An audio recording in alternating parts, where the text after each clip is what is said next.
Hello. Welcome to English Audiobooks. I am so happy you are here. Have you ever wanted to improve your English, but didn't know where to start? The answer might be simpler than you think.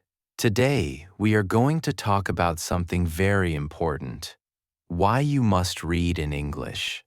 By the end of this video, you will understand why this one habit can change everything. So stay with me till the end.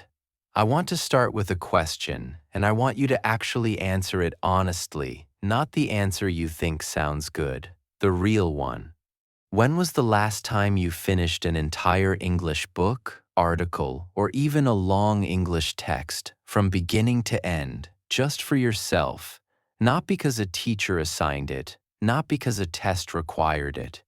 If you're struggling to remember, you are not alone, and more importantly, you have just found, without realizing it, one of the biggest hidden gaps in your entire English learning journey.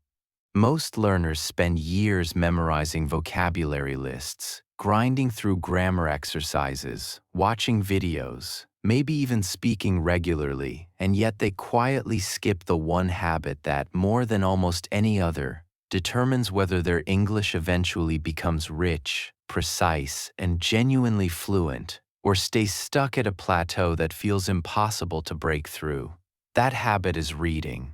Real reading. Not scanning a caption, not skimming a headline, but actually sitting with English text regularly and letting it work on your brain the slow, quiet way it's designed to.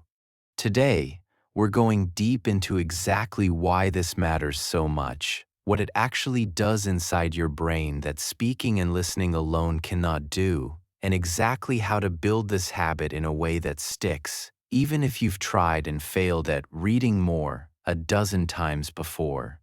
Stay with me all the way through, because this is going to change how you think about your entire learning process, not just today, but for years to come.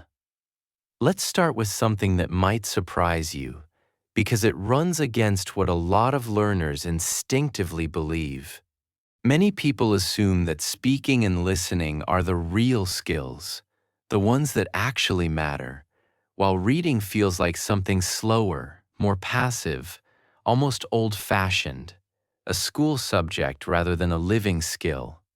But here is the truth that almost nobody explains clearly enough.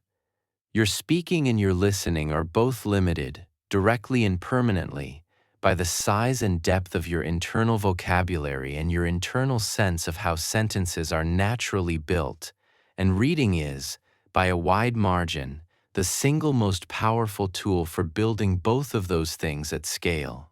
When you listen to someone speak, words fly past you in real time, and you catch what you can, but there's no time to notice the exact phrase, no time to absorb how a sentence was constructed, no time to sit with an unfamiliar word and actually let it settle into your memory. When you read, all of that changes completely. The words sit still. You can look at them as long as you need to. You can go back and read a sentence again if something about its structure feels new or interesting. This stillness, this control over your own pace, is exactly what allows deep, lasting language acquisition to happen in a way that fast-moving spoken language simply cannot provide on its own. Let's talk about vocabulary specifically, because this is where reading does something almost nothing else can replicate.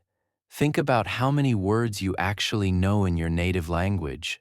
It's an enormous number, tens of thousands of words, many of which you never consciously studied or memorized from a list. You simply encountered them, over and over, in context, across years of reading and being read to, until your brain quietly absorbed not just their meaning, but their exact feel, their tone, the specific situations where they belong. This is called incidental vocabulary acquisition, and it is, by an enormous margin, the primary way native speakers build the huge vocabularies they have, not through memorized lists, but through repeated, natural exposure in context, mostly through reading.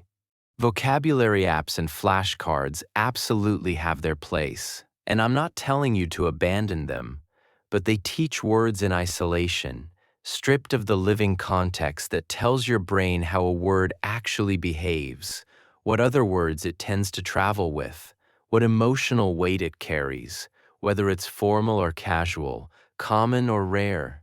Reading gives you all of that automatically, wrapped around every single word you encounter, which is exactly why words learned through reading tend to stick far more permanently and far more usably than words memorized from a list and never seen again in real, living text. I want you to actually experience this difference right now, because understanding it intellectually is useful, but feeling it directly is what will make you actually believe it. Imagine I gave you a flashcard with the word linger on one side and the definition to stay somewhere longer than necessary on the other. You might memorize that pairing for a test and then forget it within a few weeks, the way most flashcard vocabulary quietly fades once the immediate pressure to remember it disappears. Now imagine, instead, you read this sentence in a story. She didn't want to leave, so she lingered by the door, pretending to look for something in her bag. Notice how much more the word does here. You don't just learn the definition, you feel the emotional texture of the moment, the reluctance, the small, believable excuse of looking through a bag, the specific kind of staying that linger describes, different from simply waiting or staying. That richer, contextual encounter builds a far deeper, far more durable understanding of the word, one that you're genuinely likely to recognize and correctly use later, because it wasn't stored as an isolated fact. It was stored as part of a living, meaningful moment. Now let's talk about something that matters just as much as vocabulary, something most learners never even think about consciously, and that is sentence structure, the actual architecture of how ideas get built and connected in English. When you read regularly, you are doing something incredibly powerful without even trying. You are silently absorbing thousands of examples of how English sentences are naturally constructed, how clauses connect to each other, how writers use punctuation and connecting words to build longer, more sophisticated thoughts. This matters enormously because a huge number of English learners can speak in short, simple, correct sentences, but struggle badly the moment they try to express a more complex idea, one with multiple connected parts, because they've never absorbed enough natural examples of how fluent English handles that complexity. Reading, especially reading a wide variety of material, quietly builds this internal sense of sentence architecture, the same way listening to thousands of songs, without ever studying music theory, gives someone an internal sense of what a chord progression is supposed to sound like, even if they couldn't name a single chord.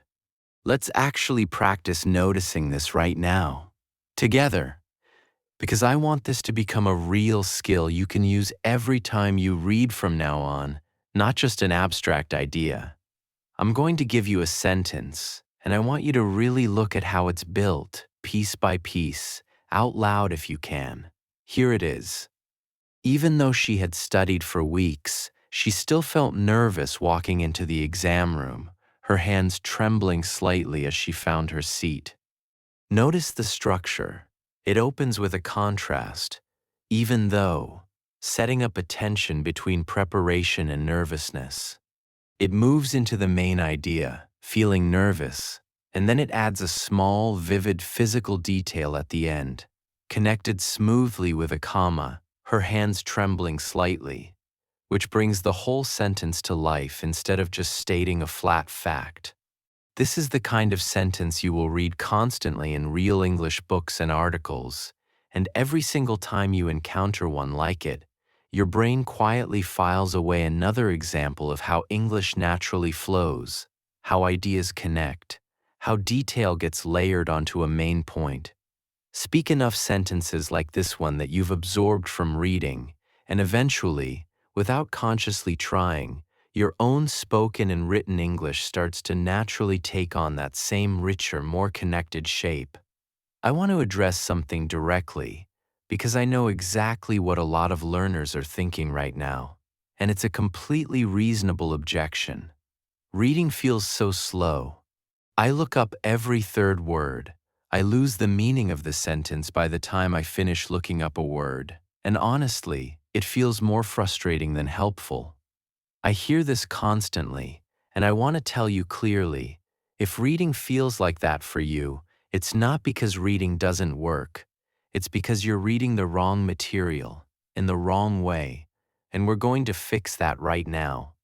The single biggest mistake English learners make with reading is choosing material that is far too difficult for their current level, usually because they feel like they should be reading serious novels or news articles to prove they're making real progress.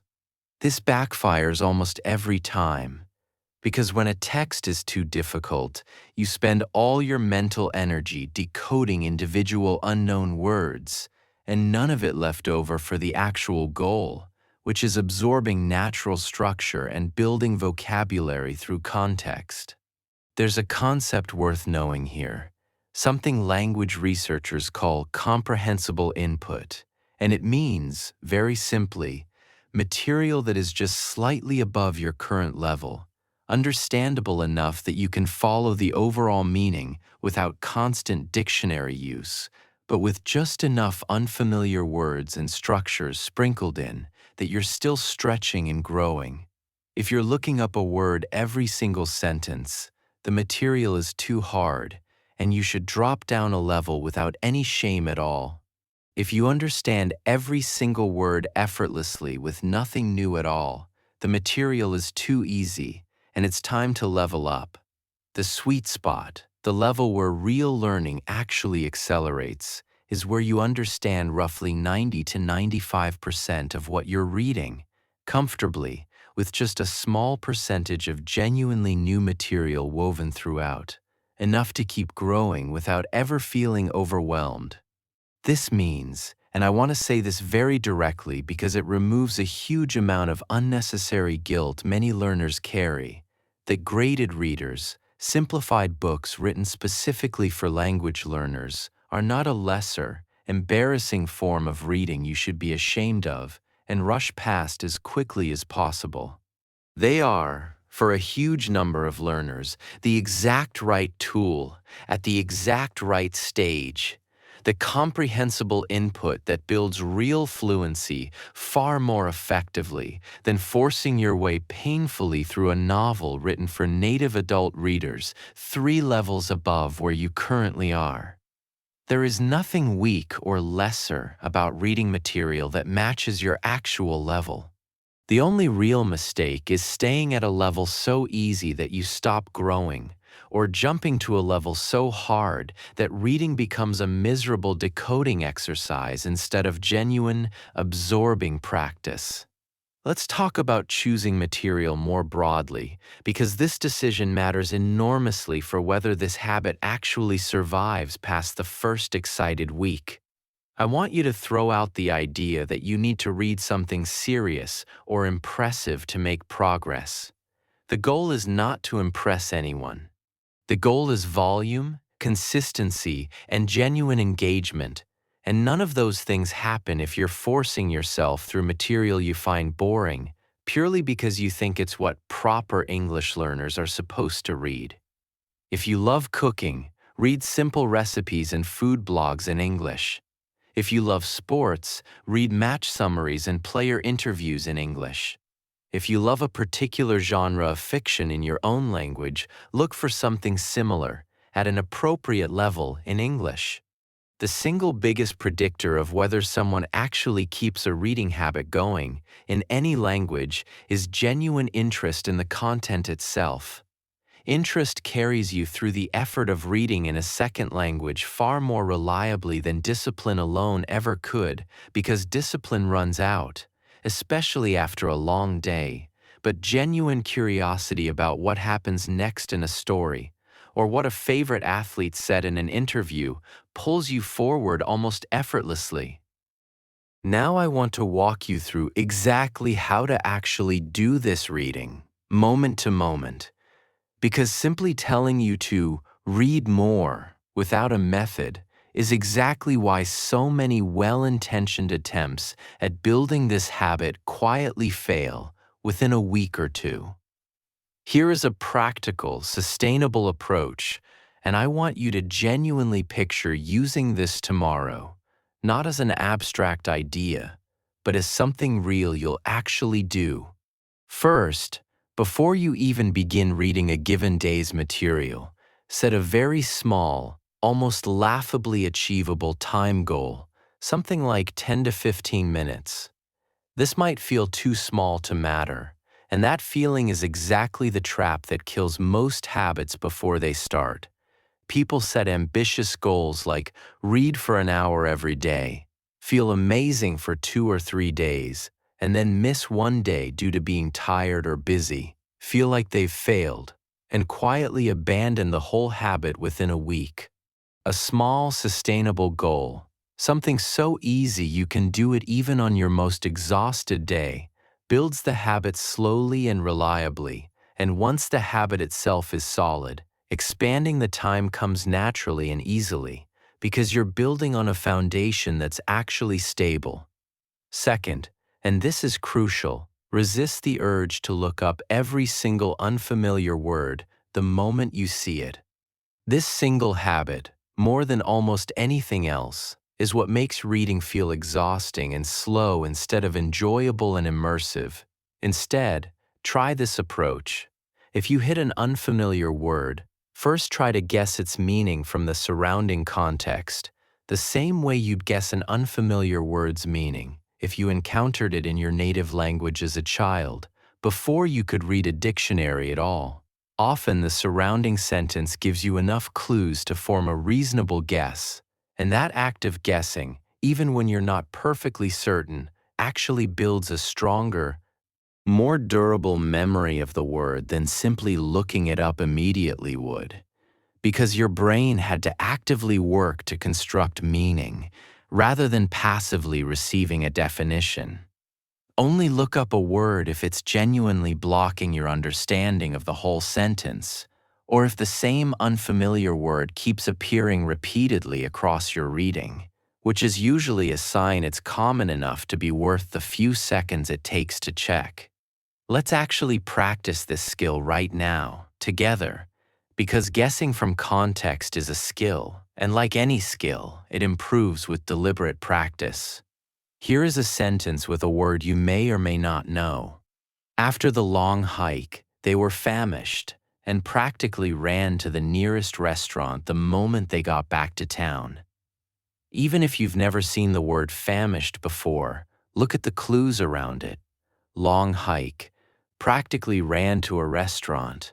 What state would someone naturally be in after all that physical effort that would make them rush toward food the very moment they arrived back in town? Extremely hungry, right? That's exactly what famished means, and you likely just figured that out entirely from context, without ever needing a dictionary, which is precisely the skill that, practiced consistently through regular reading, gradually turns you into someone who can navigate real, unsimplified English text with genuine confidence, instead of someone who feels lost the moment a single unfamiliar word appears. Third, after you finish a reading session, spend just 1 or 2 minutes, no more, doing a tiny bit of active reinforcement. This could be as simple as picking 2 or 3 words or phrases that stood out to you during that session, ones that felt useful or interesting, and writing them down somewhere, along with the sentence they appeared in, not just the isolated word. This tiny extra step matters more than it seems like it should, because it captures the vocabulary in its natural context, the exact context that makes it memorable and usable, rather than turning it into another isolated flashcard fact, the kind that fades quickly precisely because it's been stripped of the living sentence it came from. I want to talk now about a specific type of reading that deserves special attention, because it bridges reading and speaking in an incredibly powerful way, and that is reading dialogue, specifically the dialogue found in novels, short stories, and scripts.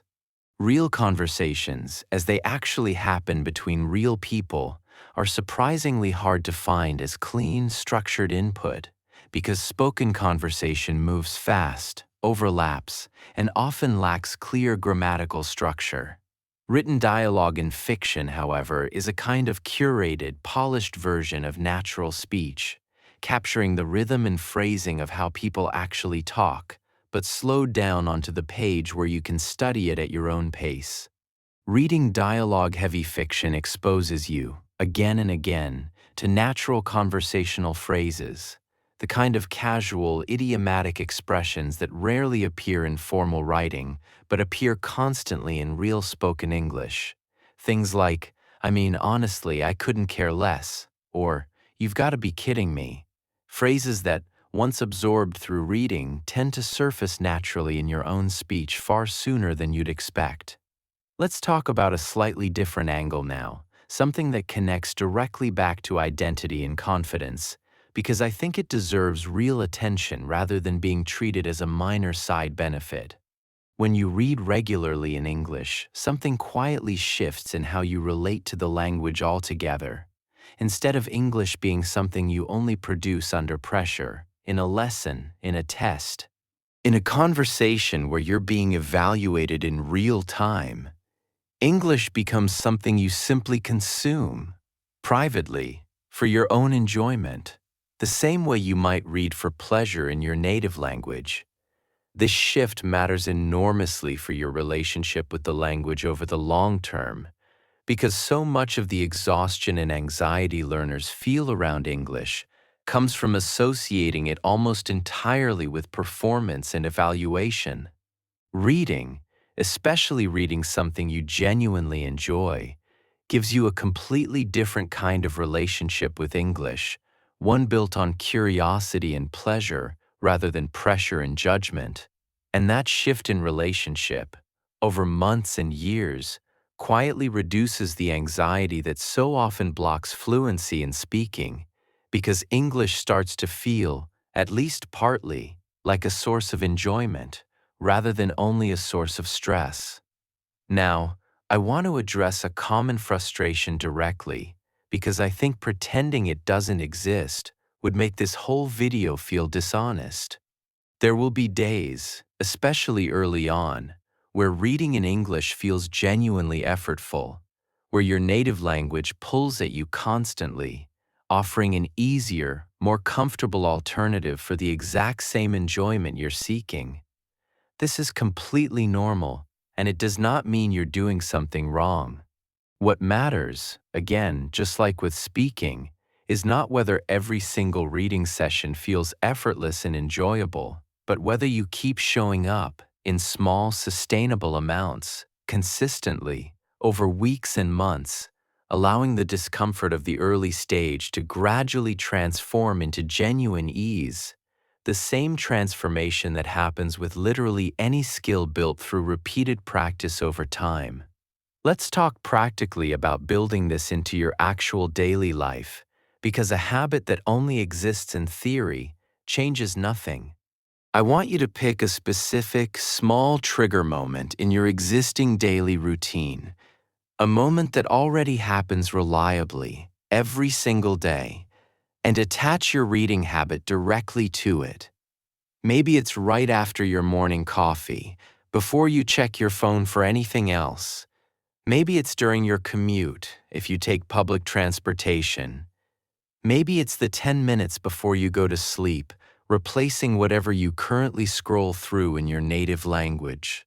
The specific moment matters far less than the reliability of it.